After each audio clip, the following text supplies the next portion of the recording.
Sorotan lainnya, Saudara, Israel pada hari Rabu meningkatkan serangannya di jalur Gaza, menargetkan gedung bertingkat tinggi ketika roket militan Gaza dari Palestina menghujani hampir tanpa henti di beberapa bagian di Israel.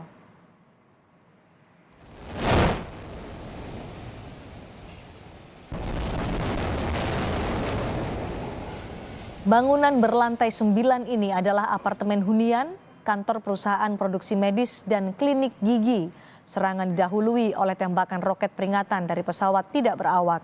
Tak lama kemudian, jet-jet Israel menghantam gedung itu lagi.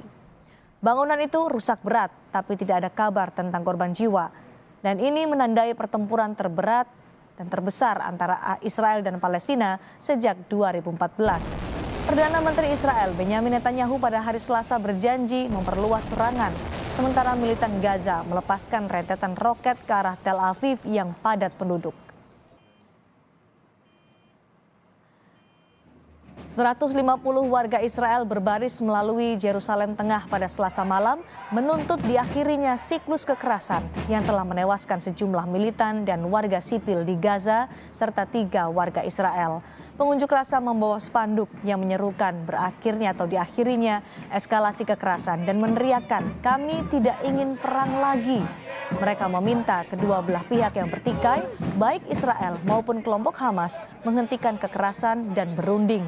Aksi damai ini justru mendapat cemoohan dari sejumlah warga Israel lainnya yang pro tindakan pemerintah. Konfrontasi antara Israel dan Hamas yang dipicu ketegangan berminggu-minggu di Yerusalem meningkat hari Selasa ketika Israel melancarkan serangan udara baru di Gaza. Sementara kelompok Hamas menyerang Israel dengan ratusan roket.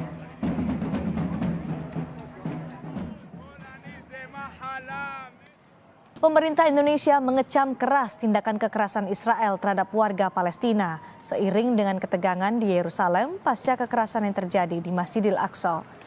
Terakhir, serangan udara yang dilakukan Israel juga mengakibatkan sedikitnya 24 warga Palestina tewas. 9 diantaranya adalah anak-anak. Sementara 2 warga Israel juga tewas akibat serangan roket Hamas. Indonesia menganggap tindakan yang dilakukan Israel adalah pelanggaran. Indonesia mendesak segera dihentikan kekerasan terhadap warga Palestina. Terhadap warga sipil Palestina di wilayah Al-Aqsa yang mengakibatkan ratusan korban luka-luka. Tindakan ini sangat melukai perasaan umat Islam di bulan Ramadan. Pemerintah juga mengutuk pengusiran yang dilakukan terhadap warga Palestina yang telah tinggal di kawasan Sheikh Jarrah sejak puluhan tahun yang lalu.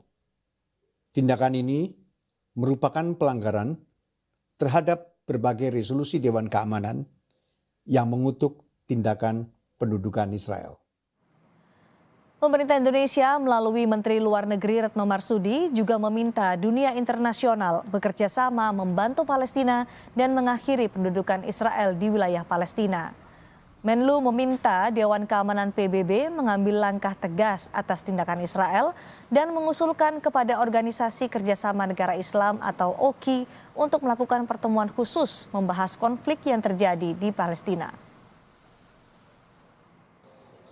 Negara anggota Biro dan memangku jabatan wakil ketua dalam komite tersebut.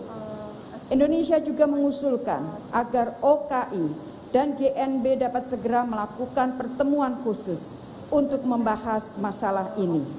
Indonesia juga terus mendesak agar Dewan Keamanan PBB dapat mengambil langkah nyata, menghentikan seluruh kekerasan dan menghadirkan keadilan dan perlindungan bagi Palestina. Sudah terlalu lama hak-hak bangsa dan rakyat Palestina digerogoti oleh Israel. Indonesia akan terus bersama rakyat dan bangsa Palestina dalam memperjuangkan hak-haknya. Presiden Joko Widodo juga sudah menyampaikan pernyataan sikapnya pada Senin lalu yang mengecam tindakan kekerasan yang dilakukan Israel. Kami kutip dari situs presidenri.go.id, Presiden Joko Widodo mengatakan Indonesia mengutuk tindakan tersebut dan mendesak Dewan Keamanan PBB mengambil tindakan terhadap pelanggaran yang terus dilakukan Israel. Indonesia akan terus mendukung perjuangan rakyat Palestina.